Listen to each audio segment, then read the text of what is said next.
Salut Malo. Salut, mec. Ravana, ça? C'est ça. C'est bien Ravana.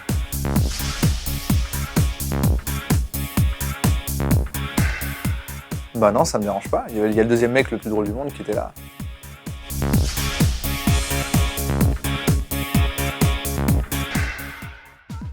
Bah plutôt bien en fait. Je trouve ça cool. Comment je le vis au quotidien, comment je le vis, je sais pas. Comment je le vis? Est-ce que tu dis ouais c'est incroyable ou bon au final le boulot ça paye ou putain j'ai des femmes qui me reconnaissent dans la rue? Ah non mais moi ça va, il n'y a pas de grand monde qui me reconnaît. Si t'es jamais quand même. Oui mais bon, je suis jamais, on me voit environ 7 à 5 secondes cumulées dans tout bref. Moi c'est demain. Quand ce type me donne un truc, moi je le donne à jamais.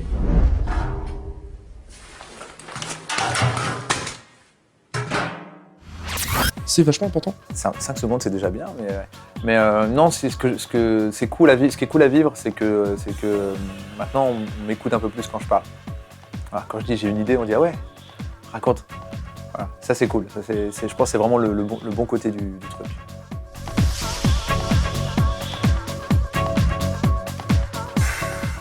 Bah, un peu comme C'est pas faux dans Kaamelott, c'est pas faux, on le disait déjà avant. C'est juste que Kaamelott, ils ont niqué C'est pas faux. Maintenant, t'as une chance sur deux quand tu dis C'est pas faux, qu'on te dise ah bon, c'est quoi le mot que tu comprends pas? Et ben là, c'est pareil. Bref, il y a plein de gens, pas plus tard que tout à l'heure, même il y a des gens qui m'ont dit putain, c'est chiant, je dis plus bref. J'arrête de dire bref. Quand je dis bref, j'ai l'impression que je vous fais de la pub ou tu vois, les gens poufent, ils font ah. Ils disent voilà, on a un peu niqué un mot en fait. On a un peu volé un mot de la langue française, mais on va la rendre bientôt. Et d'accord, donc tu t'en veux un peu. Bon, en fait, on s'y attendait pas. On n'a pas fait pour ça. Donc il y a des gens qui nous en veulent, mais on dit bah pardon, vraiment. Ils disent ouais, moi je disais bref avant que vous fassiez bref. Maintenant, quand je dis bref, les gens ils croient que c'est par rapport à vous. Pardon. La culpa pour la France Pardon entière. À la France entière, à la France du bref.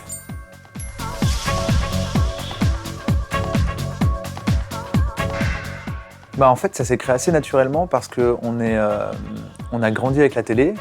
Et en fait, on est de la génération, je pense à peu près la même que toi, où on a grandi avec la télé, on a arrêté de la regarder et on regarde Internet maintenant.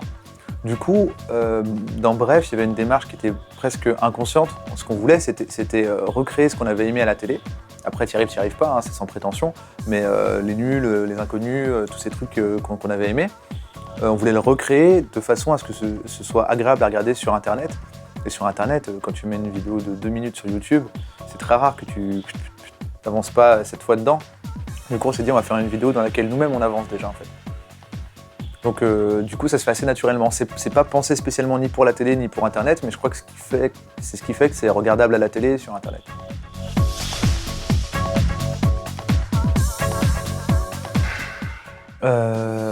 Les influences par rapport... En fait, il y a plusieurs types d'influences. Comme je disais, il y a l'humour qui vient du stand-up, qui vient des inconnus, qui vient des nuls, de ces choses qui nous aimeraient à la télé. Et aussi, pour ma part, il y a pas mal des Simpsons, de Futurama, des choses comme ça que j'aime beaucoup. Et au niveau du rythme... Matt Groening. Ouais, voilà, Matt Groening en force. Et au niveau du rythme, c'est de la part de Kian. Je sais que Kian a été vachement inspiré par les lois de l'attraction, une séquence dans les lois d'attraction qui s'appelle le voyage de Victor, je crois, que j'avais pas vu. Et moi, pour ma part, c'était plutôt Cours la cour. Je sais pas si t'as vu ce film, qui est vachement bien. C'est un film allemand qui... faut que tu le regardes, c'est vachement bien. Et ça va vachement vite en fait. Ça va très vite, c'est très rythmé. Il y a des effets dont on s'est un peu inspiré, en tout cas moi. Parce qu'en fait, ce qui s'est passé, c'est que Ken avait vu les lois d'attraction et pas moi, et moi j'avais vu Cours la cour et pas lui. Après, on a accordé nos violons. On est très comme ça avec Ken. On est dans un consensus d'écriture, de création. On essaie toujours de trouver s'il y a un truc qui lui plaît et pas à moi, ou un truc qui me plaît et pas à lui. On n'essaie pas d'imposer le truc. On essaie de trouver le truc qui plaît aux deux en fait. Comme dans un couple. Pas tous les couples. Voilà. Comme dans un bon couple. Et du coup, voilà, donc les inspirations, c'est ça. Et après, par-dessus ça, on peut mettre un peu tous les films un peu modernes qui s'inspiraient de romans. Parce qu'en général, ils gardent la voix off du roman. Tous les films qui ont gardé la voix off à la première personne, genre Fight Club ou 99 francs, qui gardent des voix off qui ponctuent la narration, ça nous a vachement inspiré aussi. Je suis français, espagnol. Je suis français, espagnol, anglais, danois. Je suis pas un, mais plusieurs. Je suis comme l'Europe. Je suis comme l'Europe, je suis tout ça. Je suis un vrai bordel. peux enfin commencer à tout vous raconter. Tout a commencé là, quand mon avion a décollé. Non, Non, oh là là, c'est pas une histoire d'avion attends. qui décolle. C'est pas une histoire de décollage. Comment dire? Après tout, si, c'est une histoire de décollage. Tout a commencé là. L'auberge espagnole aussi. Pour le côté, c'est un des seuls, l'auberge espagnole, qui fait un truc marrant. Quand tu regardes bien, la plupart des inspirations qu'on donne, c'est pas des trucs comiques. Dans Oui, l'auberge bah oui. espagnole, il y a des moments vraiment marrants et qui sont amenés par une voix off, même si elle est un peu moins présente que dans Bref. Il y a une voix off qui amène les choses, il y a des mouvements, il y a des flashbacks, des changements comme ça. Je me souviens de l'avion qui s'arrête. Il dit non, en fait, ça a commencé plus tôt. Ça, c'est vachement inspirant pour nous. C'était la réponse la plus longue du monde, je crois.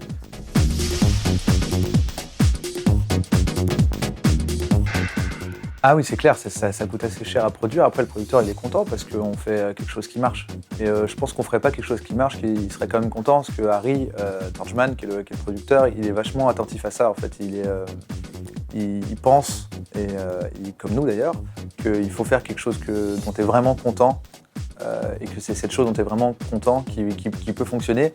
Parce qu'au pire, le pire qui peut t'arriver, c'est que tu fasses un truc dont tu n'es pas content et que ça fonctionne en fait. Donc, Ce qui est plus difficile à assumer au final. Voilà. Donc lui, il en est content, nous on en est content et on essaie de garder cette référence-là. Est-ce qu'on en est content? Si oui, alors c'est que ça va.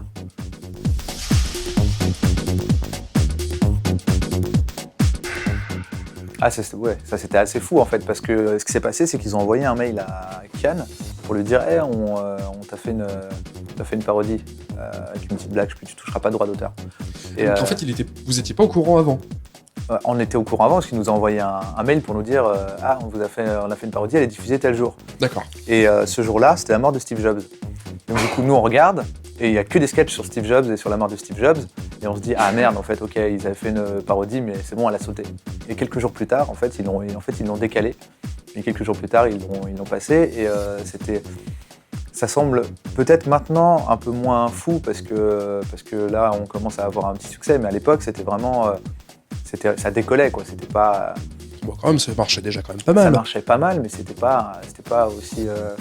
Enfin, c'était pas aussi impressionnant que maintenant. En fait, à cette époque-là, c'était pas encore acquis dans la tête de tout le monde que dès que tu parles de Bref, parce que c'est ça en fait le phénomène un peu relou du truc, c'est que dès que tu parles un peu de Bref, dès que tu fais une parodie de Bref, t'as un petit bonus multiplicateur en fait. C'est que si dans ta vie tu fais 1000 vues, tu dis Bref machin et hop, ça devient 10 000 vues. Et donc ouais, c'était vraiment un hommage parce que je me souviens que c'est un truc que je regardais quand j'étais petit, les Guignols, et que je regarde encore. Donc du coup, super fier, super heureux. Bah, carrément.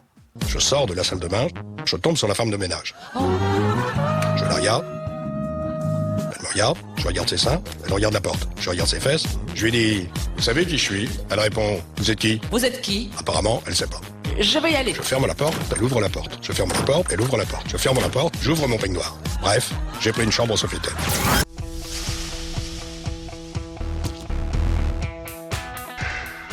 Donc oui, il y a les 40 épisodes. Il y a un truc qui était...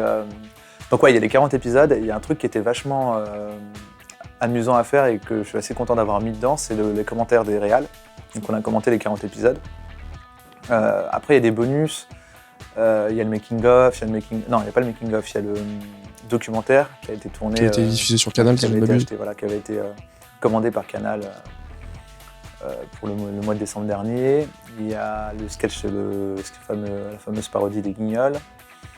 Il y a le teaser internet qui était avec Michel Benizot. Qu'est-ce qu'il y a d'autre dedans? Il y a un petit truc caché que normalement les geeks peuvent trouver. Et il y a l'espace détente qui me fait marrer, moi. C'est-à-dire qu'à n'importe quel moment, quand tu regardes Bref, vu que ça va un peu vite, tu peux appuyer sur un bouton et aller directement dans l'espace détente. L'espace détente, c'est Kian qui regarde un reportage sur les zèbres pendant 10 minutes. Donc ça peut te... Calmer au cas où t'es Et trop... c'est vachement... Et en fait, ce qui est marrant, c'est que nous, on l'a fait pour la blague, mais je l'ai regardé, et ben c'est vachement relaxant. Mais c'est vraiment relaxant.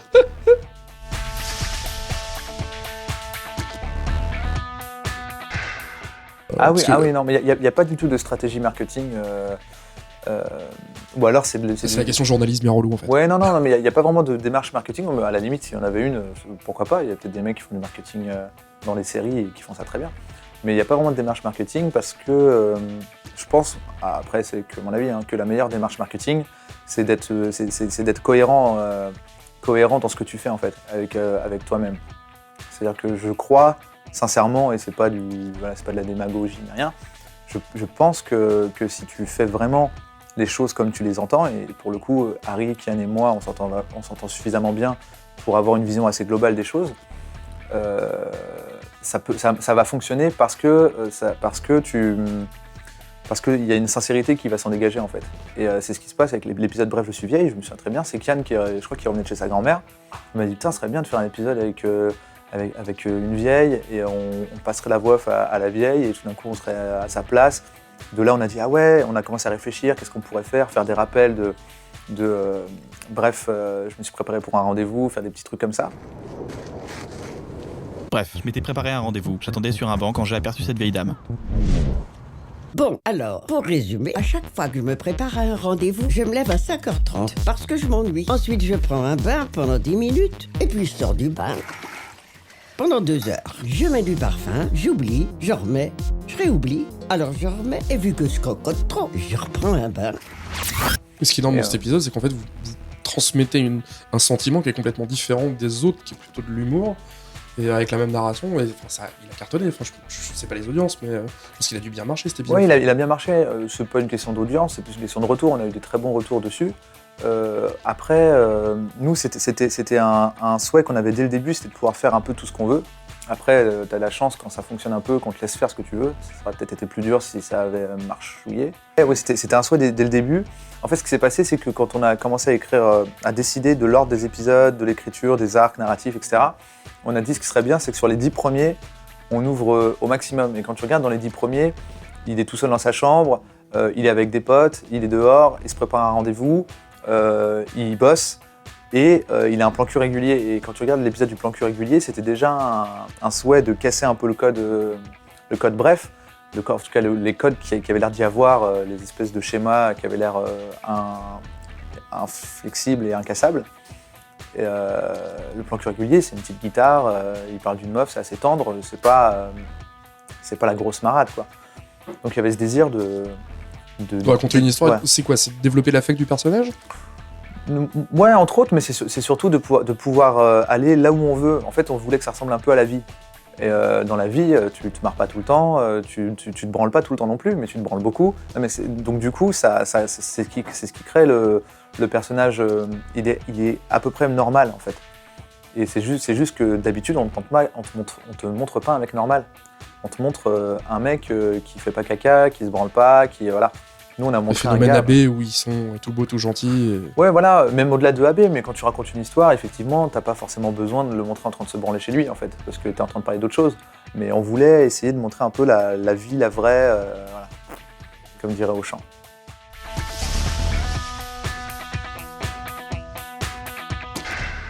En fait, ce qui s'est passé, c'est que je me souviens qu'au tout début, on avait dit que ça serait marrant de demander à Alain Chabat de jouer le père, à Chantal Lobby de jouer la mère et à Dominique Farrugia de jouer l'oncle. Parce qu'on trouvait ça marrant, le côté un peu les nuls, en fait, c'est les parents de Bref. Canal a dit, et de façon très intelligente, non, mettez pas tout de suite des têtes connues, des choses comme ça, parce que ça risque de vous écraser, ça risque de diluer le propos. Faites votre truc vraiment comme vous l'entendez, sans ramener des têtes, etc. Un peu comme un premier film où on peut te conseiller de ne pas mettre une grosse big star, mais de vraiment bien faire pour que ça soit le film qui soit vu et pas... Voilà, exactement. Ou un peu comme Goldman qui prenait des noms d'emprunt pour faire des albums à des gens, pour dire non mais t'inquiète, je vais pas t'écraser en écrivant pour toi. Donc c'était très intelligent de leur part. Une fois que Bref, voilà, s'est fait un peu connaître et que c'était installé, on a dit bon là on peut appeler des gens. On s'est dit puisqu'on peut appeler des gens et s'il y a des gens qui répondent présents, autant les mettre tous dans un épisode pour respecter le côté Bref en fait. Pour éviter de dire, parce que là quand tu regardes le nombre de guests qu'il y a, si on les avait étalés sur les épisodes, il y en aurait eu quasiment un tous les 2 épisodes. Et du coup on s'est dit c'est marrant si on fait un épisode avec des guests, mais que notre héros n'a aucune conscience que c'est des guests, c'est-à-dire qu'ils ne jouent pas leur rôle dedans. Pour lui c'est juste des gens relous, et c'est encore plus marrant si ces gens relous sont relous d'une façon qui a une connotation avec leur univers à eux. Et techniquement, ça a été intéressant à faire parce que c'est un épisode écrit à l'envers. Ça veut dire qu'on a appelé les gens avec qui on avait envie de tourner. On leur a dit venez sur le tournage quand vous voulez, dans les 30 jours de tournage. Ils ont tous dit oui. Ouais, quasiment tous dit oui. Ceux qui ont dit non, c'est parce qu'ils ne pouvaient pas. Ils ont paniqué, ouais, c'est logique. Voilà, ils ont dit non, désolé, je peux pas. Et ceux qui ont dit non, c'était Chabat et Dujardin, ils nous ont dit non. Et les deux ont dit. J'allais te poser la question pour Dujardin justement. Bah ouais, mais Chabat était sur le marsupilami et Jean Dujardin avait des trucs à gérer, je crois, avec les États-Unis. 2-3 trucs. Il me semble qu'il y avait des trucs à faire. mais les deux avaient vachement envie de le faire. Ils nous ont dit putain, on est dégoûtés, on aurait trop aimé le faire. Rappelez-nous si vous en faites d'autres, etc. Voilà. Et ma question d'après, justement, c'est. Voilà. Mais j'anticipe tes questions, je lis en toi comme dans un livre ouvert. T'as vu ça? Et donc on s'est dit, on va mettre. mettre. Je suis tout nu, qu'on soit clair. Ouais. Qu'on précise les choses, s'il te plaît. On s'est dit, on va mettre tous les guests dans le même épisode. Et donc du coup, ils sont venus sur place et on a écrit des blagues avec eux. Enfin, pour eux, sur place, on leur a proposé. Ils ont tous accepté gentiment de le faire. Et du coup, c'est un montage qu'on a écrit l'épisode en fonction de ce qu'on avait, tout en sachant qu'au fur et à mesure qu'on tournait les séquences, on se disait bon, là c'est bien, mais là ça commence à être long. Par exemple, le coup de Denisot, Barthès et Galabru qui font bref. C'est parce qu'on s'est dit attends, ils nous font une fin, qu'est-ce qu'on peut faire? Voilà. Donc c'était vachement stimulant et intéressant à écrire comme épisode. Ça m'énerve les gens qui disent quand ils ont rien à dire. Par contre, je sais pas pourquoi, j'aime bien les gens qui disent Bref, il y a des gens qui m'énervent. D'accord, ouais, donc dans le rush et quasiment pendant le tournage. Avec ah putain, il y a Bruno Salomon qui vient demain, on fait quoi? Ah oui, attends. Ouais. Tu te couches très tard parce que t'es en tournage, tu fais on va faire quoi comme blague? En tout cas, mention spéciale pour Astier, j'ai adoré.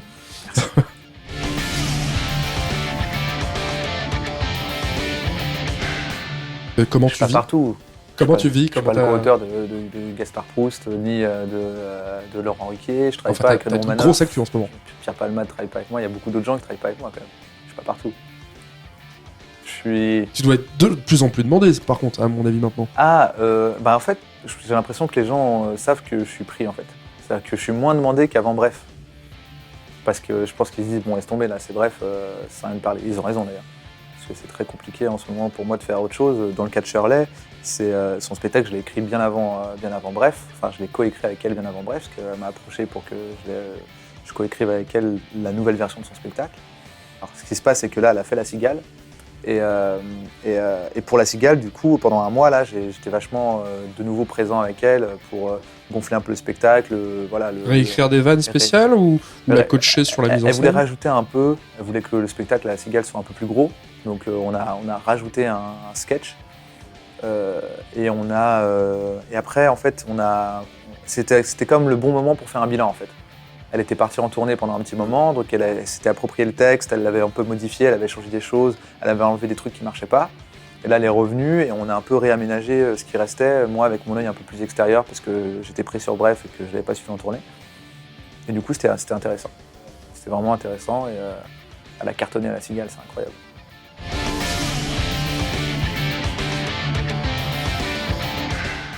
Non, c'est que je sais pas dessiner. C'est parce que je sais pas dessiner vraiment. Et que je voulais faire un blog BD. Donc au début... Est-ce que ça cartonne les blogs BD ou c'est parce que ça te faisait marrer? Non, encore une fois, c'est vraiment, il n'y a pas de démarche marketing ni rien. Je disais des blogs BD, je disais j'aimerais bien en faire un. Et il y a pas mal de gens qui parfois très bien, trichent. Ils font des bonhommes bâtons, ils font du collage, ils font tout le temps la même image, ou ils reprennent des dessins préexistants, ils refont un gribouillis par-dessus, ils font du montage photo, tout ça. Et je me disais, faudrait que je trouve moi aussi ma feinte pour faire partie des gens qui font du blog BD sans savoir dessiner. Et finalement, je me suis dit, autant éliminer le problème dès le départ et ne pas du tout dessiner et assumer complètement que je ne sais pas dessiner. Et tu vas ressortir des bouquins, j'imagine, après Ouais, le tome 4, il y a mon éditeur qui attend, en fait. Sauf que j'ai rien fait encore. Je suis désolé, Vendry. Et j'y travaille. Et ouais, ça, c'est comment je trouve mon inspiration. Celui de l'ascenseur m'a fait marrer. Et en même temps, quand tu regardes au début, tu te dis, en fait, c'est juste qu'il descend, tu scrolles avec des mecs qui rentrent dans l'ascenseur, il n'y a pas d'image. En fait, je me suis surpris à être mort de rire en fait en le regardant. Donc je me dis, voilà, c'est quoi? C'est de l'inspiration? T'es entré dans un ascenseur et tu t'es dit, je sais pas. Non, je sais pas. Là, pour le coup de l'ascenseur, je me souviens plus. Ça devait être. J'ai dû me dire, ça serait marrant de faire scroller plein de gens pendant longtemps. Ça devait être un truc comme ça, je pense. Je me dis, c'est marrant si tu scrolles et qu'il se passe rien, jamais rien en fait. Donc, je pense ça marche. Le pire, c'est que ça marche. Ouais, parce que c'est tellement chiant de scroller que tu te dis qu'à la fin, s'il se passe rien, tu te dis c'est marrant, ça n'a rien passé en fait.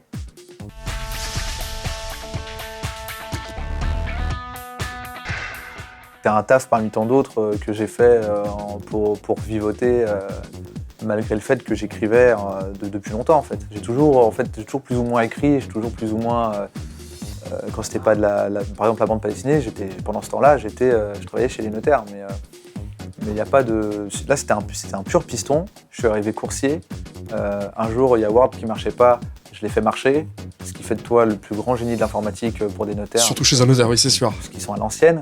Et donc, du coup, ils m'ont dit bon, bah, on va te mettre à un poste où, en gros, tu vas discuter avec nos prestataires, en fait. Parce que quand ils parlent, ils nous énervent, on comprend rien.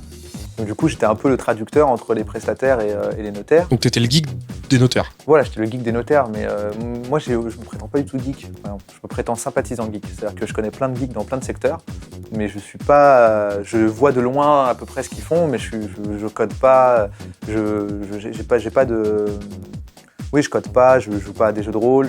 Les gens qui sont pas un gros hardcore gamer. Geeks et qui codent pas. Enfin, coder, non, mais coder, c'était un des trucs de la liste. Mais en gros, je code pas, je suis pas hardcore gamer, j'ai pas une grosse collection de mangas, j'ai pas une grosse collection de. Enfin voilà, tout ce qu'il peut faire. T'anticipes les questions d'après. Non, mais j'anticipe pas du tout, mais c'est ma description à moi, en tout cas, de ce qu'est un sympathisant geek. C'est-à-dire que je suis suffisamment justement sympathisant geek pour être énervé du fait que maintenant on met geek à toutes les sauces. Voilà, dès que t'as internet, t'es geek. Bah non, parce que ma mère elle a internet et crois-moi, elle est pas geek. Et les notaires chez qui je bossais, ils étaient pas geeks du tout. Et du coup, voilà, je faisais l'intermédiaire et je gérais un peu le réseau et le parc informatique au quotidien chez nos amis les notaires.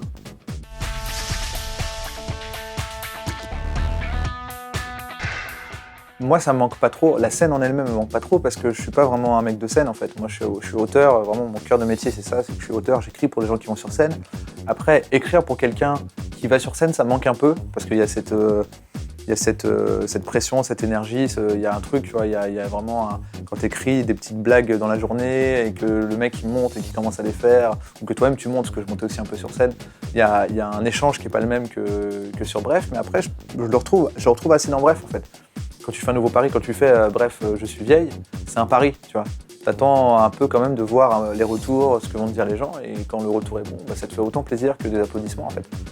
Ouais, sauf que tu peux pas le modifier au fur et à mesure de ta prestation. C'est vrai. Bah merci, Kenavo. C'était ça, la vanne pourrie ? C'était celle-là, la vanne pourrie, ouais, voilà, je l'assume. Merci. C'était Kenavo.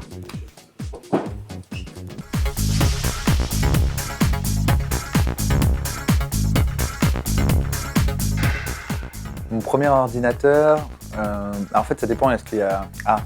Alors attends, mon premier vrai ordinateur, c'est un Amiga 500. Pour toi c'est un ordinateur ? Parce que j'ai fait que jouer à des jeux vidéo dessus en fait. Ouais, ça reste un ordinateur. Mais c'est un ordinateur. Ça reste un ordinateur. Il branche sur la télé, il y a quand même... c'est un semi-ordinateur. Mais sinon je pense que le premier c'était ça, ouais. C'était un Amiga 500 avec... il y avait un grand, c'est des grands. Il y avait un grand qui nous copiait tous les jeux qu'il avait. À la base, moi je voulais un PC, genre un PC de base, genre... parce que Keyron, je suis un ami d'enfance de Keyron. Dans l'ordre, je suis un ami d'enfance de Keyron. Et il avait un vrai PC, lui, pour le coup. Tu tapes dans Word et tu trouves ça trop bien parce que tu peux changer les polices. Et du coup, je voulais un PC, sauf que cet ami de mon père, qui était un ado à l'époque, a dit non, vas-y, prends-lui un Amiga. Moi, je vais lui filer des jeux. Donc, du coup, j'ai joué à tout un tas de jeux sur Amiga. C'était un peu ma première expérience PC, c'était ça.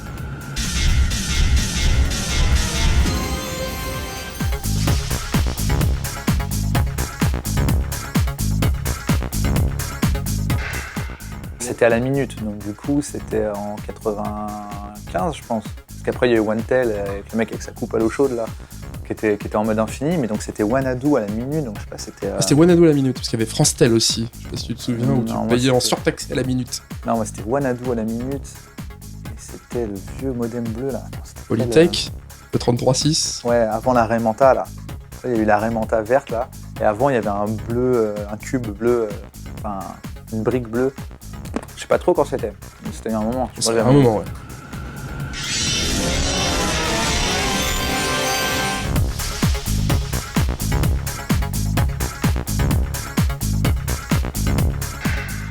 La vraie première, c'est la NES.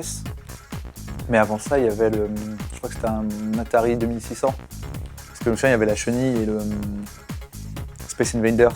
Je crois que c'était ma première console, je pense que c'était une Atari. Un Atari ? Une Atari ?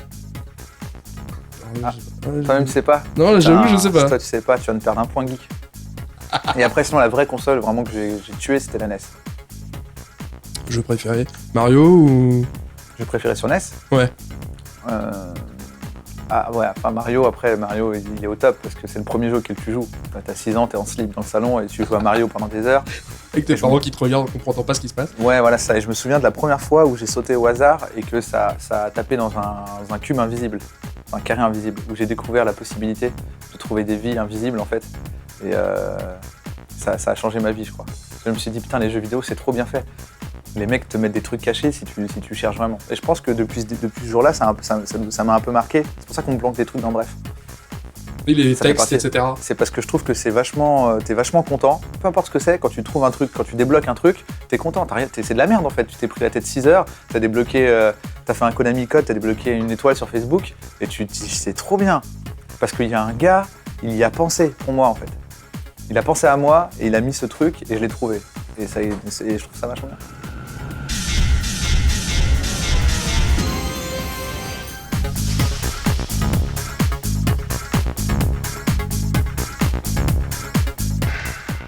Je me souviens pas trop parce qu'en fait, moi j'ai connu l'époque où les textos n'étaient pas illimités, mais les appels oui. J'avais un forfait Millennium. Du coup, tu t'appelais plus, tu disais les trucs un peu chauds, tu disais plus au téléphone que par texto. Jusqu'à parce que, 3 heures du matin. Texto, t'étais à 50 centimes. À l'époque, c'était je crois 10 centimes de franc ou un. Oui, Non, je crois que c'était un franc même. Et c'était un franc, il y a une époque, c'était un franc. Tu payais 1 franc pour un texto, je peux te dire qu'il avait intérêt à être chaud. Sinon, tu disais j'appelle en illimité. Et c'était marrant parce que tout le monde se grattait les portables tout le temps. T'avais plein de potes à cette époque-là. Quand t'as un Millennium, tout le monde disait je peux t'emprunter ton Millennium. Ils s'appelaient pendant des heures, des meufs, et ça servait à rien.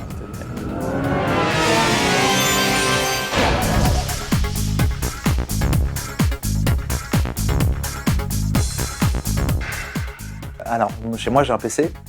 Après, il se trouve qu'au bureau, on n'est que Mac. Le montage de Bref, c'est sur Mac. J'ai un iPhone, j'ai un iPad. Donc, j'ai vachement de... Je trouve que c'est vachement bien foutu, Mac.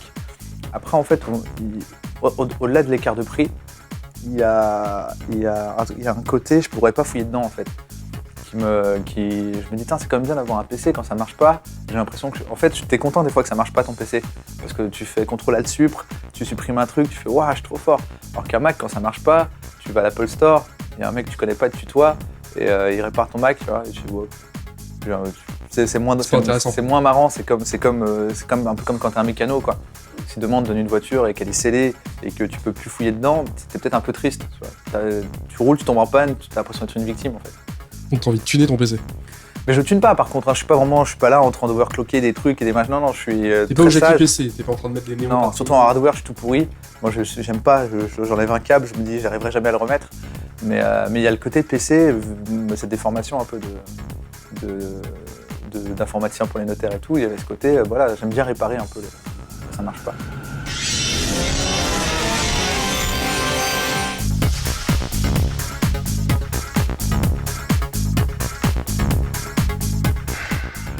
Plutôt iPad, mais je connais pas le Galaxy Tab en fait. Tout le monde me dit qu'il est incroyable, mais là je viens juste d'avoir un iPad 3, enfin un nouvel iPad, et donc du coup... il y a 2 ans en plus. Bah, en fait le truc c'est qu'en général, moi j'ai eu qu'un iPhone et là j'ai qu'un iPad, du coup tu crois que tu juges l'iPhone et l'iPad, mais tu juges les smartphones en fait, et les tablettes. Donc je trouve que les smartphones et les tablettes c'est trop bien, mais je n'ai jamais essayé d'autres.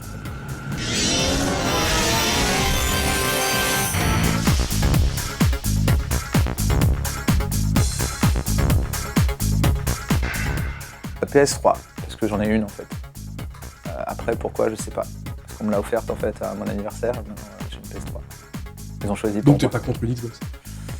Non, mais quand on fait des street clubs, alors est-ce qu'on est dans un club où on joue à street, chacun ramène sa console et tu te rends compte qu'en réalité, sur une Xbox ou sur une Play 3, bah, c'est pareil. Hein.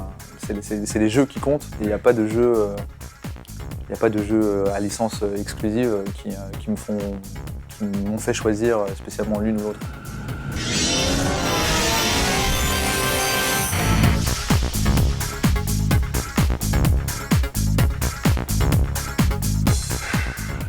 Twitter. J'ai fait court cette fois. C'est bizarre. Hein.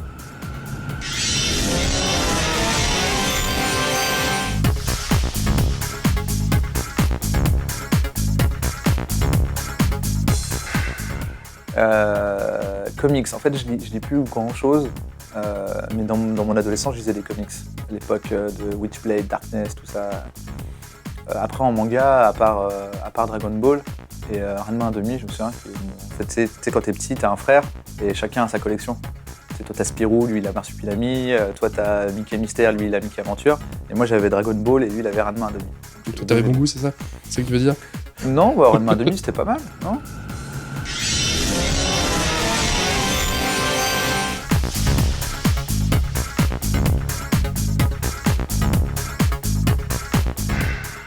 Big Bang Theory, en fait, j'ai pas accroché à E.T. Crowd, mais je crois que j'ai pas assez regardé. En fait, j'ai du mal avec les séries, il y a trop de séries maintenant dans la vie, on me dit non mais regarde les 79 premiers, bon ils sont pas terribles, mais après ça cartonne. Ouais. Donc je me souviens que Dedo m'avait dit ah tu vas voir, après il y a un vampire, ça va être bien, mais je suis pas allé jusqu'au vampire en fait. Et Big Bang Theory, j'ai kiffé parce que je trouve que c'était très bien écrit sur 2 niveaux de lecture en fait. C'est-à-dire que c'est une série, quand tu comprends pas ce qu'ils disent, c'est marrant, et quand tu comprends ce qu'ils disent, c'est marrant en fait. Et du coup, c'est quelque chose que j'admire vachement chez Big Bang Theory et que j'espère pouvoir reproduire dans ma vie d'auteur.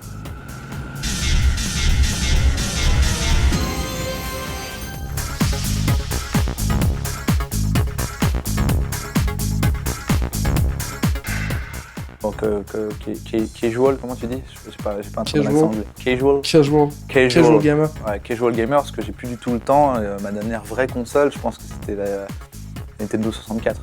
Là, j'ai une PS3, mais c'est vraiment, je joue à Red Dead Redemption et à Street et c'est tout. J'ai que 2 jeux.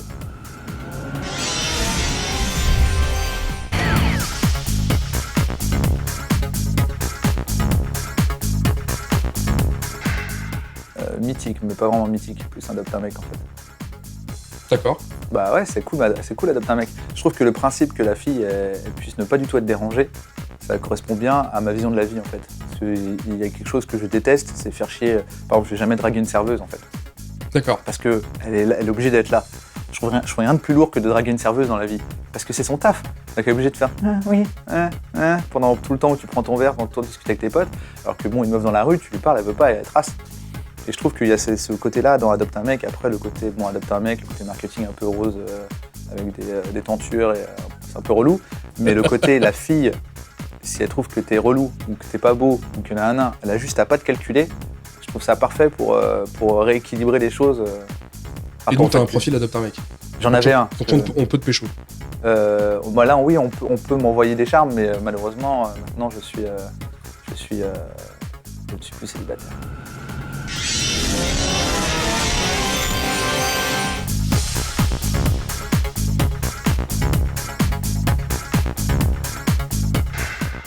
Ah, je parle aucun des deux, mais je trouve ça vachement cool d'avoir une langue. Je me souviens qu'avec mon ex, avec une petite amie que j'ai eue, on avait commencé à se créer une langue. Et ça, je trouve ça mortel. Je pense qu'un jour, je créerai une langue. En tant qu'auteur, j'aimerais un jour créer une langue. Mais maintenant, après, Klingon, si je devais choisir, si demain tu me dis tu veux aller au Wall Street Elf ou au Wall Street Klingon, je pense que j'irai au Wall Street Elf, parce que Link, c'est un elfe quand même. Et ça, c'est classe.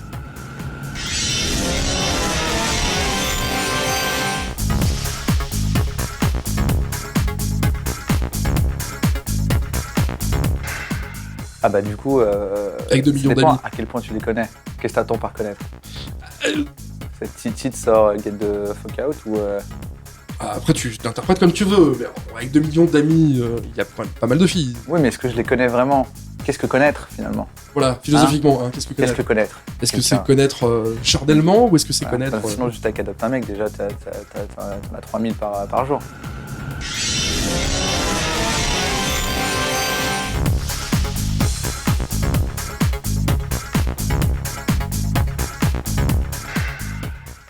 Attends, par cœur ou le principe? Bah, essaie de me les retrouver. Viens ici, attends. Je sais que c'est 3 règles logiques. C'est, t'as pas le droit de tuer un humain ou de faire du mal à un humain.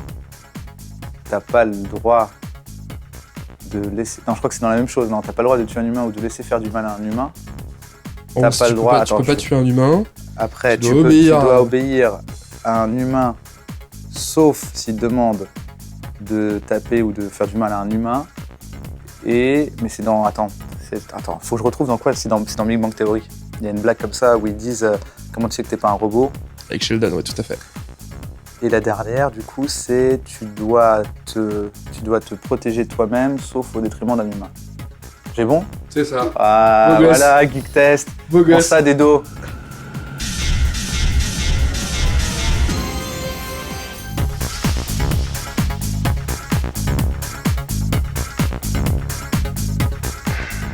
Non, je joue pas à WoW. Malheureusement, en fait, je me souviens quand j'avais joué à un jeu qui s'appelait O-Game, qui était le pire jeu du monde, parce qu'en vérité, c'est un jeu allemand. C'est vraiment un jeu allemand, tu sais, c'est une expression quand on dit c'est un jeu allemand, c'est un jeu Excel en fait.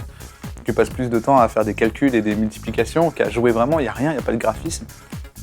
Et rien que ça déjà, je crois que ça m'a pris toute ma vie à un moment, ma vie elle a fait... J'ai disparu dans un trou noir. En plus ça te rend prosélyte. Ça veut dire que tu te retrouves à engrainer les autres, parce que comme tu n'as pas de vie, tu dis venez dans ma vie de no life, venez avec moi, et donc tu fais jouer tous tes potes, ta petite amie et tout, et à un moment tu te dis mais pourquoi on fait ça? Et il y a des gens qui tombent en dépression, c'est là, ma flotte, elle s'est fait tuer ma flotte. Et à partir de ce moment-là, j'ai dit je vais essayer le plus possible de ne plus jouer à des jeux massivement multijoueurs, et encore moins à des jeux où faut leveler et tout, parce que mais par contre j'ai des potes qui sont des vrais oufs, qui étaient des vrais oufs. Je crois que j'ai un pote, je sais pas si c'est dans WoW, qui vendait des personnages en fait. Si ça existe, ouais. Non, mais je crois que c'était sur WoW, mais je suis pas sûr. Il les faisait grimper mais en c'était un vrai ouf, expérience. c'est-à-dire qu'il s'appelle vraiment, s'il y a des geeks qui regardent, il s'appelle Chaotique, vous le connaissez les mecs qui jouent à WoW. Et il avait créé un type de perso incroyable. Je crois qu'il fallait leveler pendant 70 niveaux sans jamais te battre, parce qu'il pouvait pas se battre. Donc c'était que de la merde, tu tapais des pigeons, je sais pas comment ça marche WoW, mais en gros c'était vraiment, je me balade, je ramasse une herbe, je mange, je bois de l'eau, je gagne un point. Et il fallait se prendre la tête, et par contre, arriver à 70, genre 71, je schématise parce que je connais pas WoW, ça devenait un tueur, ça devenait le meilleur joueur, tu pouvais rien faire contre lui, et il le vendait. Après ce moment-là, il le prenait, il le vendait. Et Donc il y a un vrai business. il y a un vrai business, il avait une salle de jeux en réseau qu'il avait créé lui-même. Et en fait, il l'avait créé quasiment pour lui, en fait, il passait son temps dans sa salle à jouer. Il était pas très bon gestionnaire, mais je pense qu'il était le meilleur client de sa salle.